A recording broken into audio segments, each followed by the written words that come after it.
గతంలో చంద్రబాబు నాయుడు గారి ప్రభుత్వానికి ఇప్పుడు జగన్ పథకాల కోసం సంక్షేమ పథకాలు పెట్టి రాష్ట్రాన్ని ఇంతకుముందు వాళ్ళ నాన్నగారి కన్నా 6 నెలల్లో చాలా బాగా చేసి చూపుతానని చేసి హామీలు ఇవ్వడం అనేది జరిగింది. దానికి ప్రజలు కూడా చాలా స్పందించి 99% ఇటు జనసేన టీడీపీ ఓట్లు చీలిపోవడంతో ఒక్కసారి చూద్దామని ఆయనకి ఓటేయడం జరిగింది. ఇప్పుడు 2.5 సంవత్సరాల కాలం అవుతుంది. పరిపాలనలో ఎక్కడ చూసినా సామాన్యుడు బతకలేని రోజులు వస్తే అది కరోనా, ఒక పక్కన కరోనా వచ్చిందనో లేకపోతే రాజకీయ చేతగానే ప్రభుత్వం వల్ల వచ్చిందనో కాదు. ప్రభుత్వం తీరు పథకాలు పెడితే ఏమంటాం, అప్పుడు ప్రతిదీ భారమే కదా. ఆయన పెట్టిన పథకాలు ఏంది, అమ్మఒడి, విద్యా దీవెన, వైఎస్ఆర్ ఆరోగ్యశ్రీ, వైఎస్ఆర్ ఆసరా, వైఎస్ఆర్ చేదోడు, 18 ఏళ్ళ వాళ్ళకి 40 సంవత్సరాల లోపు దాటిన మహిళలకి పింఛన్ రూపంలో సంవత్సరానికి 18,750 ఫస్ట్ 15,000 అన్నారు. ఫస్ట్ సంవత్సరం వేయలేదని చెప్పేసి 18,750 రూపాయలు చొప్పున.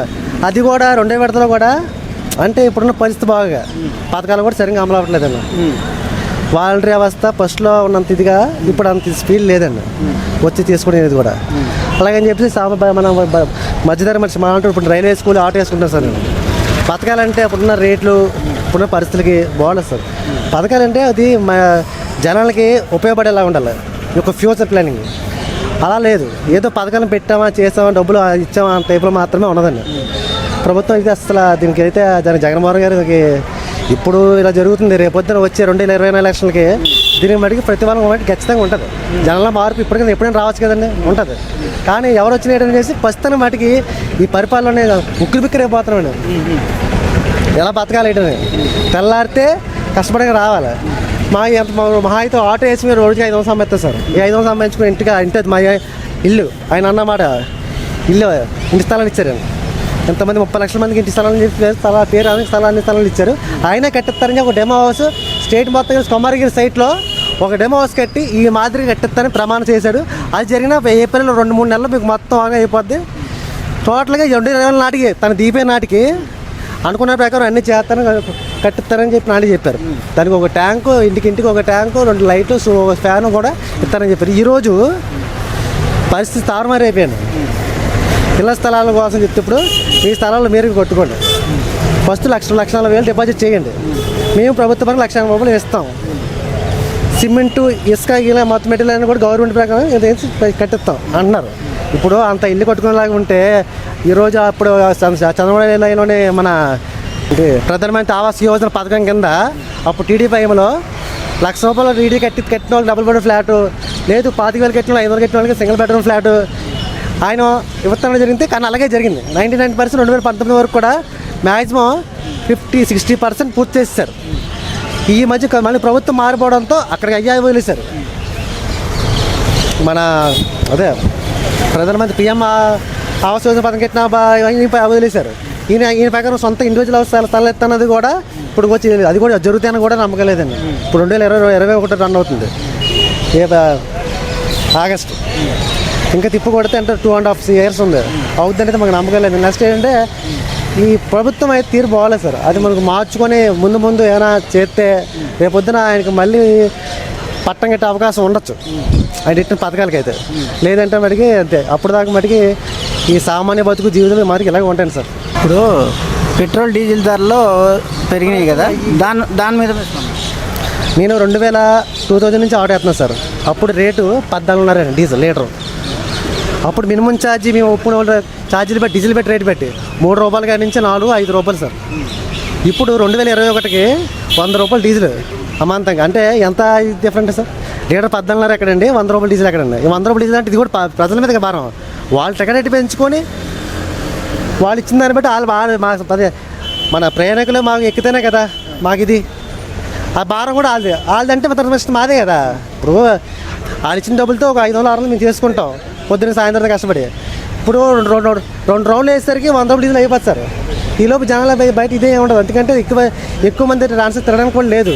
ఇంత ముందులాగా ఇప్పుడు సొంతంగా 2 వీలర్స్ వెహికల్స్ కొనుక్కుంటున్నారు, సొంతంగా ఏదో లోన్ అప్లై చేసుకుంటున్నారు.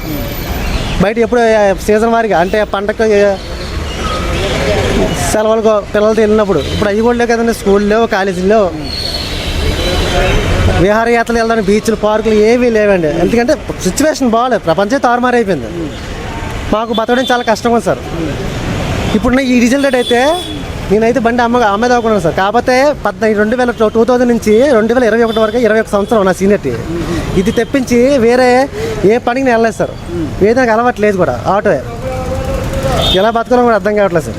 నాకు 2 పిల్లలు, ఫ్యామిలీగా అద్దీంట్లో ఉన్నాను. అది డైరీ ఫార్ అపార్ట్మెంట్స్, రాజీవ్ గ్రూప్లో అపార్ట్మెంట్స్ ఉంటాయి కదండి, అందులో అవి కూడా వేరే విపక్షంగా పెరిగిపోయినట్లు. ఎందుకంటే ప్రభుత్వం వేస్తున్న ఇండ స్థలాలు ఇచ్చారు కానీ ఎవరెవరు ఇంటికి కొట్టి ఇవ్వలేదు. నెక్స్ట్ చంద్రబాబు టైంలో ప్రధానమంత్రి అవసరం వచ్చిన డబుల్ బెడ్రూమ్స్ కూడా ఇవ్వలేదు ఎవరికి. ఎక్కడెక్కడ అందరూ కూడా అద్దె గుంపులో 99% అండి. అద్దెలు ఎవరు ఇల్లు ఖాళీ చేద్దామని అన్న తప్ప ఇల్లు దొరకలేదు పరిస్థితి అనమాట. పైకి కాకినాడ స్మార్ట్ సిటీ ఉన్న రేట్లకి ఉన్న ఇదికి ఒక మధ్యతరగతి మనిషి ఒక రోజు వరకు కూలి బతకాలంటే కష్టమేనండి. ఆత్మహత్యలే. ఒక విధంగా చెప్పాలంటే రైతుల మాదిరేనండి పరిస్థితి మాది కూడా. మాదంటే ఒక ఆటో డ్రైవర్దే కదా సార్. టాపీ మేస్తుంది కానీ, రైల్వే కూలి ఒక ఫ్యాక్టరీలో పనిచేసేవాడిది కానీ, రోజువారు కూడా బతుకు దేవుడి కోసం ఏ విద్య చేస్తే ఆ విద్య ఎవరికి కూడా బాగాలేదు సార్. చెప్పులు కొట్టేంత వరకు కూడా అటువంటి పరిస్థితులు అండి. ఇటువంటి వాటికి అంటే ఒక మధ్యతరగతి ఇప్పుడు ఇలా ఇప్పుడున్న సిచ్యువేషన్కి ప్రభుత్వం మంచి నిర్దిష్టమైన పథకాలు తీయాలండి. అంతేగాని అమ్మఒడి ఇవన్నీ కాదండి. అంటే జీవితానికి పనికి వచ్చి వాళ్ళకి ఆసరా అవి చేయడం మంచి పథకాలన్నీ పెట్టించుకొని ఎంచుకొచ్చి డబ్బులు రాష్ట్రాన్ని గొల్ల చేసేసి ఇప్పుడు డబ్బులు లేకుండా అప్పుడు అన్న మాట ఒకటి ఇప్పుడు చేసిన పని ఒకటి. ఈ విషయం మీడియా పరంగా మీకు తెలుసు కానీ మీరు అడుగుతున్నారు, నేను చెప్తున్నాను. ఇది నా ఒక సగటు మనిషి ఒక ఆవేదన ఇస్తారు. రేపు పొద్దునైతే మరి మార్చుకుంటా వద్దు, లేదంటే మాలాంటి బతులు అంతే. ఇలాగే చాలామంది చచ్చిపోతూ ఉన్నారు. కరోనా వల్ల 50-60% జనమే చనిపోయారండి. దానికోసం ఆకలి చావులు, సరైన బత్తి లేక, ఈరోజు వరకు ఇది లేక పోషకాలు లేక మొత్తం కుటుంబం చిన్న భిన్నం అయిపోతున్నాయి. కొంతమంది అప్పు చేయలేక, అప్పు కట్టలేక ఆత్మహత్యలు కూడా చేసుకున్నారు. అటువంటి రోజులు సార్. ఇది బతకడం కష్టమే. మద్యపాన నిషేధం అని ప్రభుత్వం చెప్పింది. మరి మద్యపాన నిషేధం ఎంతవరకు? మంచి క్వశ్చన్ ఇస్తారు సార్. మద్యపాన నిషేధం చేసిన మాటలు ఆయన ఫస్ట్ ఆమె ఆడపడుచులకి, అక్క చెల్లెమ్మలకి నేను ఇచ్చే ఒకటే మాట, నేను ఎక్కిన తర్వాత విడతల వారిగా మద్యపాన నిషేధం చేతను అతను ఆయనకు ఒక అవకాశం వచ్చిందండి. కరోనా విషయంలో లాక్డౌన్ అయ్యి మద్యపాన నిషేధకాలు 45 రోజులు మూసేశారండి. అప్పుడు దాకా అలవాటు పడ్డ జనం కూడా అంత డైలీ వేజ్ మందు లేని వాళ్ళంతా కూడా ఉండలేరు. అటువంటి అందరూ కొంటలేరు చాలా వరకు.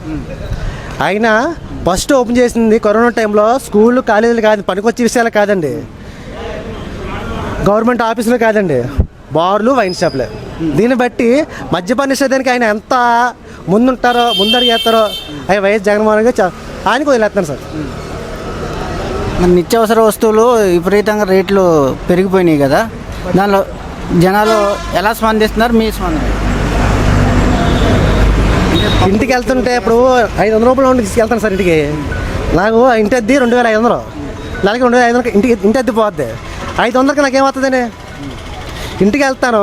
500 మారితే ఓ బియ్యం ప్యాకెట్కి రాసుకొని సరిపోదు.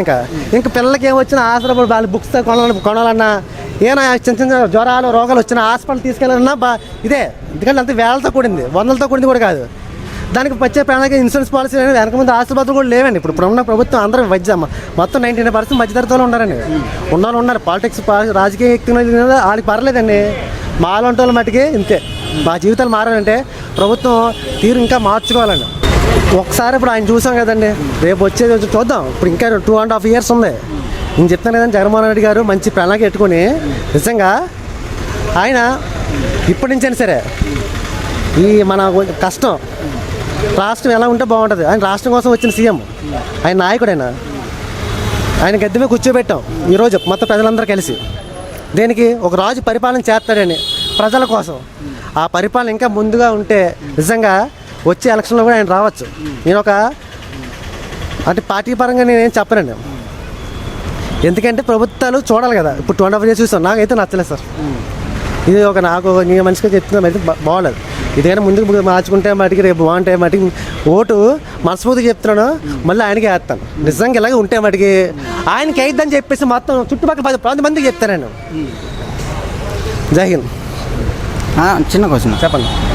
ఇప్పుడు నెక్స్ట్ జగన్ గారి ప్రభుత్వం వస్తుందంటారా, టీడీపీ ప్రభుత్వం వస్తుందంటారా, పవన్ కళ్యాణ్ గారి ప్రభుత్వం వస్తుందంట?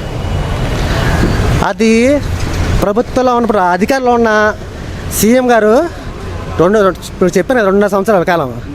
ఇది ఇంతవరకు జనాలు కష్టాలతోనే ఉన్నారు, బాధలు పడుతూనే. ఏమైనా దానికి మరి ప్రత్యేక మార్గం చూసి మరి నిర్దిష్టంగా జరిగి ప్రభుత్వాల పథకాల ద్వారా ఏదో చేయరా అంటే వీళ్ళకి ఏం కావాలి అన్నది కరెక్ట్గా అన్ని వర్గాల వారికి, మధ్యతరగతి ఉన్న వాళ్ళకి దళితులకి అందరికీ కూడా. ఇప్పుడు ట్యాక్స్ అని చెప్పి ఇప్పుడు చెత్త ట్యాక్స్ కొత్తగా వచ్చేసారు, మున్సిపల్ ట్యాక్స్, బాత్రూమ్ పండుకో ట్యాక్స్, ఎన్ని బాత్రూమ్లు అంటే అన్ని పండుగ ట్యాక్స్ కట్టాలండి.